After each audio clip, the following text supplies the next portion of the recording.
মধ্য আফ্রিকার দেশ কঙ্গোর গোমা শহর ও আশপাশের এলাকায় এক অদ্ভুত কিন্তু অত্যন্ত কার্যকর যানবাহন দেখা যায় চুকুডু। বাইরে থেকে দেখলে এটি কাঠের তৈরি একটি সরল কাঠামো, অনেকটা বড় স্কুটারের মতো।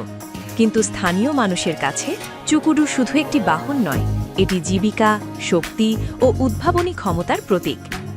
১৯৭০-এর দশকে কঙ্গোর পূর্বাঞ্চলে অর্থনৈতিক সংকট, দুর্বল অবকাঠামো এবং দীর্ঘস্থায়ী সংঘাতের কারণে সাধারণ মানুষের জন্য পরিবহন ছিল বড় চ্যালেঞ্জ। পাকা রাস্তা ছিল কম, জ্বালানির দাম বেশি, আর মোটর চালিত যান ছিল অধিকাংশের নাগালের বাইরে। এই বাস্তবতায় স্থানীয় কারিগররা কাঠ, পেরেক ও রাবার দিয়ে তৈরি করেন এক অভিনব যান চুকুডু। চুকুডুর নকশা সহজ, একটি মজবুত কাঠের ফ্রেম, দুইটি চাকা প্রায় কাঠের, কখনো রাবার মোড়ানো, সামনে হাঁটু রাখার প্যাড আর পেছনে বড় মালবাহী প্ল্যাটফর্ম। চালক পেছন থেকে ঠেলে বা এক পা দিয়ে ঠেলে এটি চালান, আর ঢালু পথে সেটি গড়িয়ে চলে। কোনো ইঞ্জিন নেই জ্বালানি, শুধু মানুষের শক্তি। চুকুডু বানাতে সাধারণত স্থানীয় শক্ত কাঠ ব্যবহার করা হয়। কাঠের ফ্রেম এমনভাবে তৈরি করা হয় যাতে ভারসাম্য বজায় থাকে এবং ভারী মাল বহন করতে পারে। একটি চুকুডু প্রায় ২০০ থেকে ৮০০ কেজি পর্যন্ত মাল টানতে সক্ষম। কয়লার বস্তা, কলা, কাঠ, পানির ক্যান সবই ওঠে এই কাঠের বাহনে।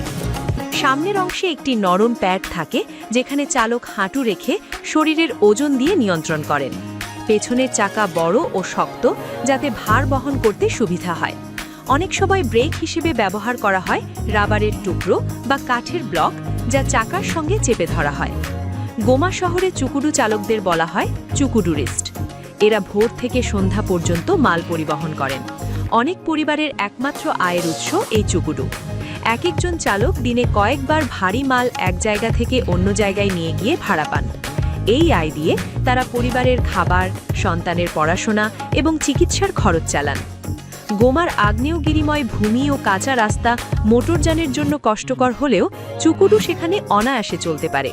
বিশেষ করে নিরাগঙ্গ আগ্নেয়গিরির আশপাশের এলাকায়, যেখানে লাভার পাথরে রাস্তা ভরা, সেখানে চুকুডুই সবচেয়ে নির্ভরযোগ্য বাহন।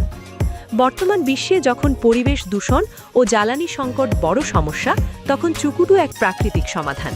এতে কোনো কার্বন নিঃসরণ নেই তেলের খরচ। সম্পূর্ণ মানব শক্তি নির্ভর হওয়ায় এটি পরিবেশ বান্ধব।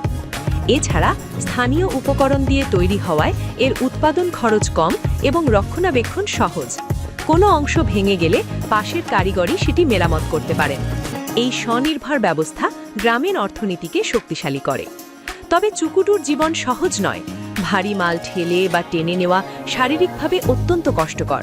অনেক চালকের হাঁটু, পিঠ ও পায়ের দীর্ঘমেয়াদী সমস্যা দেখা যায়।